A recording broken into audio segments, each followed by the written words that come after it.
আমরা এক্সাক্ট কোথায় থেকে অফিস দেখ আমরা ঘুরতেছি, ছবি তুলছি, অফিস পুরো ফাঁকা, কোনো স্টাফ নেই, আমরা ঘুরতেছি অফিসে, কোনো স্টাফ নেই,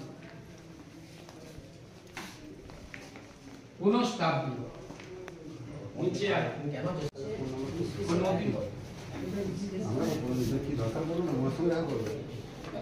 ঝিল ভরাট হয়ে যাচ্ছে, এত ফিশারি কাটা হয়ে যাচ্ছে, তার ইনকোয়ারি কি করছে?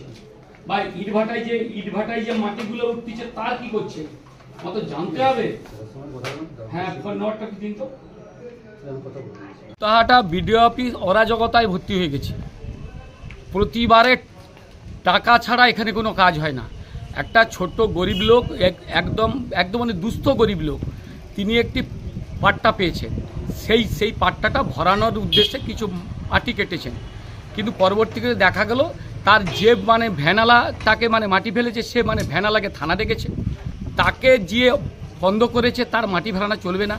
কিন্তু এত ভাটায় মাটি যাচ্ছে তার ইনকোয়ারি হচ্ছে না, এত ফিশারি কাটা হচ্ছে তার ইনকোয়ারি হচ্ছে না, এত ঝিল ভরানো হচ্ছে তার ইনকোয়ারি হচ্ছে না, অথচ ছোট্ট একটা মানে জায়গা পাট্টা পেয়েছে তাকে ভরানোর জন্য ইনকোয়ারি চলে গেছে। এটা জানার জন্য আমি এসেছিলাম।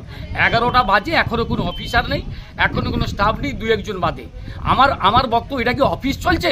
তাহলে দুয়ারে সরকারের নামে যেটা হয় সেটা কি, আর এই অফিসটা কি? তাহলে বন্ধ করে দিক অফিস, সমস্ত বিডিও অফিস, বিএলআর অফিস, অঞ্চল অফিস বন্ধ করে দিয়ে দুয়ারে অফিস করুক। সাধারণ পাবলিক সেটাই জানবে। এদের দরকার নেই হাজার লক্ষ টাকা এদের পিছনে বেতনে খরচা করে, সব কি লাভ? মানুষ কি হয়রানি হচ্ছে বলে? একদম হয়রানি শিকার বলেই আমরা যারা মানে জনপ্রতিনিধি একসময় ছিলাম, এখন যারা দায়িত্বে মানে দলের দায়িত্বে, তারা আমরা এসেছি এখানে মানে প্রতিবাদ করার জন্য। এখনো পর্যন্ত বিএলআরও দেখা নেই। 11টা বাড়িতে গেলো একটা কিছু অভিযোগ দিয়ে দেবে, অমুক জায়গায় ইনকোয়ারি গেছিলাম, এটার কোনো সত্যতা নেই, ঘরে বসে আছি। এরকম দেরি করেই প্রতিদিন 1-1.5টার পর আসে।